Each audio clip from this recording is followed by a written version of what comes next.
The Alden family loved boats. Houseboats, rowboats, ferry boats, and sailboats. But they had never been in a boat that went through a cave before.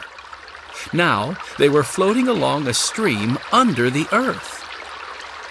"And Jane was right," James Alden said to his 4 grandchildren. "She's told me many times that we shouldn't miss the Dragon's Mouth Cavern and this tour with her old friend Nellie Stoner." "I have to agree." "Me too," 14-year-old Henry said, leaning back to enjoy the ride. "And you know what else? Now we won't have to hear Benny beg to visit here every time Aunt Jane mentions it. We finally made it." "Finally," Benny agreed. "Good thing you found us living in our boxcar in the woods, Grandfather. Now that you have a big family, you get to take big family trips." Mr. Alden grinned at his 6-year-old grandson. "That's certainly true. It's much more fun to visit places with the 4 of you." "And a lot more exciting," Henry said. "Quite true," Mr. Alden agreed. "You children always seem to get into some kind of adventure." "But we haven't had any kind of adventure on this trip," Benny complained. Violet Alden, who was 10, pulled her sweater sleeves over her chilly hands.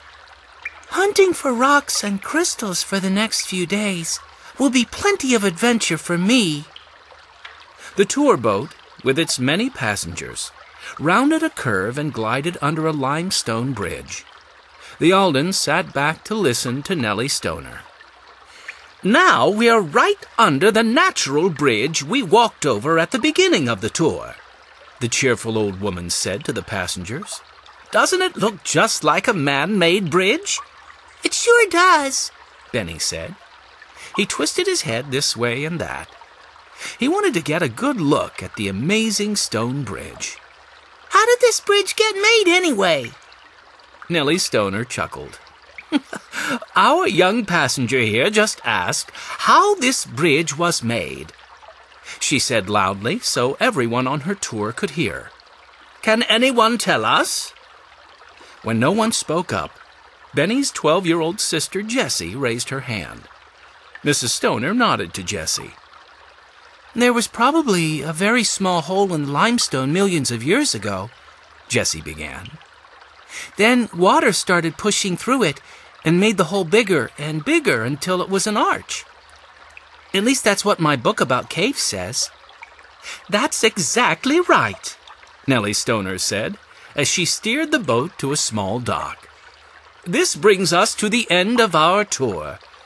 Please stay on your seats until the boat comes to a full stop. We'll meet by the elevator. Then I'll bring everyone up to the Cavern gift shop."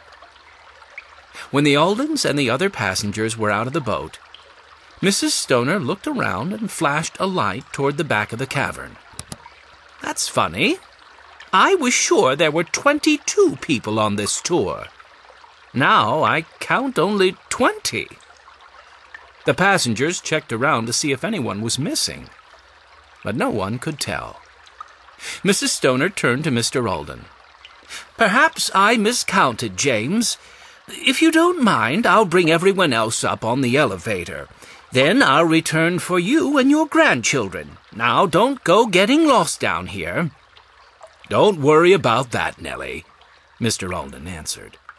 "Goody," Benny said after the elevator doors closed. "Now we can be down here by ourselves. Maybe we'll have an adventure after all. These lights could go out, and we could get stuck down here." Jessie held up a flashlight. "Not to worry. Henry and I brought along 2 of these just in case. Not that we'd need flashlights. Mrs. Stoner said the Dragon's Mouth Cavern has had electricity ever since it opened to visitors a long time ago."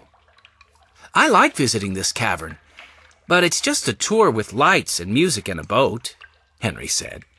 "I'd like to do some real caving, where you crawl through skinny, dark spaces, and you don't always know where you're going."